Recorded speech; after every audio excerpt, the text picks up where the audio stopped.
કેમ છો ભાઈબંધો મજામાં? હવે હારા અમુક એવા ભયંકર પ્રશ્નો ઊભા તો હોય છે ને ભાઈ, કે શું કહેવું આમાં.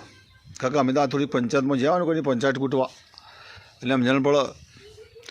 એક બે કિસ્સામાં તારું એવું થયું ને કે ભાઈ વયથી પોતાની પત્ની બે બાળકો, એક કિસ્સામાં મેં જોયું કે પોતાની પત્ની બે બાળકો અને પોતે બધા અમેરિકા ગયો. બરાબર.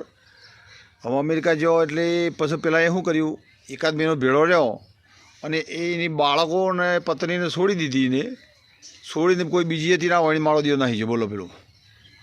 હવે પેલી એના ઘેર હોય તો બિચારી ઓછું ભણેલી, 4 ચોપડી ભણી જેલી હતી હોયથી.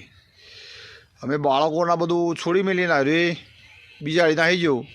હવે વિચાર કરો યાર, અમેરિકા જેવા દેશમાં પેલા બિચારાનો રખડતો કરી દીધો. મમ કેવું થાય આમ એ વ્યક્તિઓને બાળકો પર વીતવું, અને એ ના લાયકા તો એ બીજાને જોડી જતો રહ્યો. જેને તો આપણે ઇન્ડિયામાં તો એમાં થાય કે ભાઈ કોઈ સહારો મળે એમ. પણ આવા તો એક નહીં અસંખ્ય કિસ્સા. અત્યારે તો એવા કિસ્સા બધા બનવા માંડ્યા કે અહીંથી તમે કોઈકનું બઈ મોકલી હોયથી કે તો આપણો છોકરો ખુવાવો છે હેડો હોયથી આપણે કોઈક સમાધિ બમાધી મોકલીએ, અને હારી આમાં તો એવું થયું કે બધાને બીક લાગવા માંડે કે કોઈ ગેરંટી નહીં તો હજી ના પાણી જાય. એવા અસંખ્ય કિસ્સાઓ બનવા માંડ્યા છે. તો અહીંથી તમે મોકલી હોય ને તો જઈને તાલતે એરપોર્ટ પર બીજો લઈ જાય, એટલે પેલા અઢાર પેલા પૈસા પેલાને ભરવાના હોય. જેને મોકલીને હોય એજન્ટ કેટલા ઘેર જઈને બે, જેને મોકલીના ઘેર જઈને બે, અને જે પેલા પાસે તો ભાઈ પહોંચી ના હોય.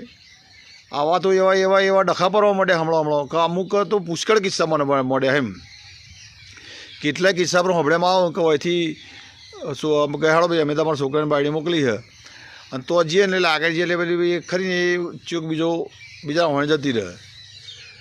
એટલે આવા કિસ્સા બન્યા. એટલે સારો કે તમારે ના જવું હોય તો તમે પહેલાંથી નહીં જાઓ.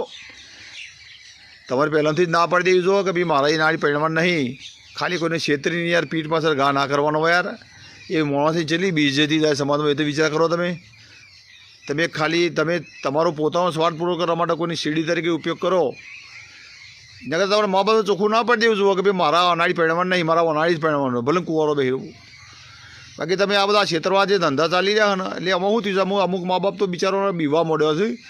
કારણ છોકરાને બાયડી તો મોકલી અને મારી હાડી વચમાં બીજાને જતી રહેતો. આવા પ્રશ્નો બન્યા એટલે મા બાપ બધા અહીંથી મોકલવામાં બીવા મોડ્યો છે. એ ખરેખર એક ભયંકર પ્રશ્ન બનવા મળ્યો છે, અને હું ખરેખર સુધારો લાવવાની જરૂર છે. અને ફર્સ્ટ ના પડવી પડે કે ભાઈ આપણે મેળ નહીં આવે તો શું છે કે પેલાને હુજાય યાર, કોઈને છેતરાય નહીં યાર. આવી બધી માનસિકતામાં બહાર આવો. જય હિન્દ, જય ભારત.